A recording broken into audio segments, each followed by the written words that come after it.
everyone! Welcome back to my YouTube channel. This is Match, and for today's video, pag-uusapan natin si Avive kasi malilist na siya finally kay OKX. So this is the first listing, guys, and hopefully malist pa siya sa other exchanges.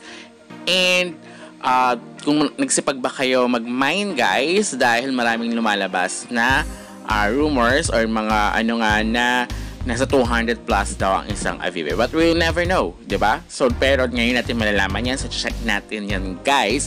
And nakabase yan sa scoring kung ilan bang Avive ang makukuha nyo. So, na-check na ba yung score nyo? So, pag-uusapan natin din yan kung ilan ba yung percentage or ranking nila for the scoring, guys. Kaya, huwag kayong mag-escape. Stay tuned until the end of this video para wala kayong ma-miss na important details. But before we jump into it, make sure you like this video, subscribe to my channel if you have not already, and ring that notification bell so you always be updated to my upcoming videos and off the clock episodes. Kung nagsipag kayo, guys, mas malaki nakuha nyo. Ako kasi dahil early siya, paminsan nakakalimutan ko, ganyan. So sa dami rin mining, di ba, may Pi, may ICE, may Bondex, super dami, may Nova. So now check natin ang ating score. So 84, at least sa taas tayo, guys. I think 3 categories lang yung i-release sila for the scoring. So check natin kung ano ba ilang percentage may makuha natin, guys. Sayang, diba, kung malaki na nakuha, tapos mas malaki. So ayan, diba, nakahati siya sa score 90, score 80 to 89, score 70 to 79.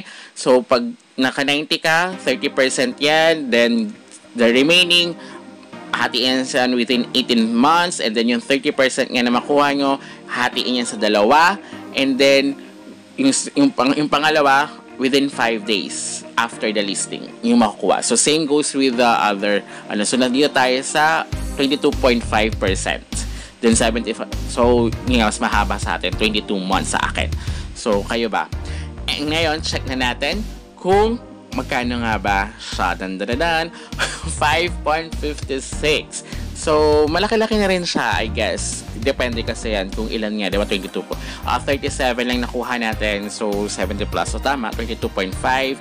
So, nasa 7 pesos ata siya pa. Parang ganon. O, tama ko. 0.49. 0.14. So, something like that. O, 0.15, guys. So, malaki-laki pa rin siya, ha? So, sama nga ako, mga 7 to 8 pesos siya, guys. So, malaki yung nga. So, maraming pumaldo, guys. Kung malaki nakuha nyo, kasi marami ako nakita nagpo-post kanina na nauna yung sa MetaMask, guys, na nabigyan. Ako kasi OKX yung nalagay ko, kaya medyo nalito sa akin. So, I think inuna rin nila. Depende siguro sa scores, nauna yung 90, diba? So, marami ako nakita, may mga 26,000, 8,000, 7,000. So, kapag mga ganyan, maraming naka 200. For free lang to. So, kung talaga nagsipag kayo, guys, malaki nakuha nyo. So, ako kasi, ganun talaga. Parang kung kailan ko lang na doon ko lang na gagawa si Avive, guys. And then, hindi ko pa nga na yung what you call this? Yung sa tools, guys, hindi pa ako complete sa tools. Saka marami kasi nakuha ito yung mga NFT. So let's hope pati yung sa BTCs makuha rin na natin, guys. So dalawa nga lang yung very active. So I hope na naging active talaga kayo. So dito, as you can see, for sure matataas yan. Nandito yung mga 26,000, 8,000, 7,000. Nandyan yan sa mga top rankers. So ito, yung stone nila, pampabilis to, guys. I mean, pamparami rin ng mining, guys, pampabilis. Kaya ngayon, wait lang. So, anuhin muna natin. So, mahalaga to, guys, ha. So, continuous pa rin naman yung mining kasi nga, diba, like, I think tatapusin nga nila yan. I don't know kung paano kasi diba nag-snapshot na sila. So, let's wait for the announcement. So, kung ano mangyayari, kung continuous pa rin ba yung pag-mine after that. So, we will see. Kasi, diba, nakapag-snapshot na sila eh. So, paano yung So, check na lang natin. But, habang wala pa, at pwede pa, tuloy-tuloy lang. Ayan, nakakuha tayo. So, meron pa akong dalawa, guys. So, mag-aano nila ako. Actually, isa lang dapat. Kapag nakapag-join na kayo with the same user, hindi na siya pwede. So, makakancel siya. So, hanap na lang kayo ulit ng iba But, maglalagay ako dyan sa aking other social media for these 2 stone para mas marami pa kayo mamay na Avive, guys. Dahil hindi pa naman tapos yung pag-mine niya, guys. And then, hindi pa natin nakuha yung ating BTC. So, balit lang yung BTC natin nakuha. So, congratulations sa mga nakakuha ng Avive at mga masisipag dyan, guys. So, at least ako, may 5 ako. So, hindi ko muna ibebenta. Or hindi ko muna siya trade. Kasi hintay ko muna yung half. For sure, hindi ba naman siya ganun baba. Although bababa siya kagad kasi marami mag-sell. Pero kapag na-list pa siya sa other exchanges, tataas pa rin naman yan. So, first pa lang naman yan kay OKX. Diba? And then, ayan, pababa na pababa. For sure, kasi ang dami nga pumaldo, guys. So, bibigyan ko kayo ng example as well. So, yan. Kung magkano yung nakuha nung isang friend ko, guys.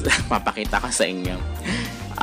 Kaya marami nag-sell ngayon. Kasi marami pumaldo talaga. So, ito yung sa post ng friend ko. So, kanina nakuha siya na 26,075.77 Avive. So, sa MetaMask siya. So, nauna kasi sila.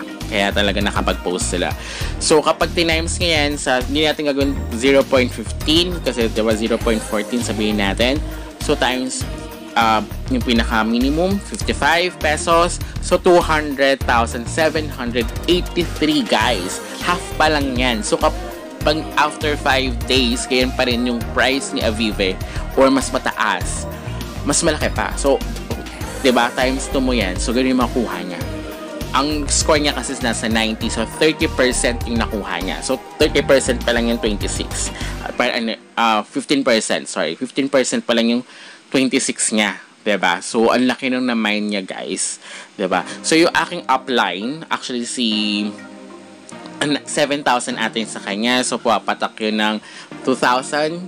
So times 2, 4,000. Pero depende yan after 5 days. So check natin yan after 5 days kung still ganyan. Pero ako, hindi ko pa na siya i-trade, hindi ko na siya papalitan. Mali nga naman kasi katulad ni Tia, 'di ba? Maraming nag-trade kagad, maraming kasi, 'di ba? Syempre, free, 'di ba? So we never know, but dahil hindi pa naman tapos yung kanilang cycle of wave of airdrops, hindi ko pa naman tsaka hintay ko nila after 5 days. So we will see.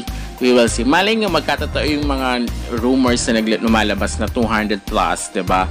Or parang may nag-leak ba or inedit lang siya. So we will never know. But possible naman siya tumaas, 'di ba? So may mga NFT rin naman si Avive. So kaya ngayon marami ako nakita sa Facebook feeds ko na ayan nga, like si Ice Network, gawin nyo na si Pi Network, I don't know kasi diba puro next December si Pi Network, actually I see Ice Network next year siya by October, pero nakita nyo naman na malilisa siya, diba, meron na siya sa Uniswap, diba, marang yun yung tina-target niya, and then yun nga Ethereum mainnet din siya, and then so yun, so maraming naglalabas na kayo na mining na kailangan i-mine nyo na kagad magsipag dahil nga kay Avive maraming pumaldo, may naka 7 digits pa, guys. So until next time, goodbye.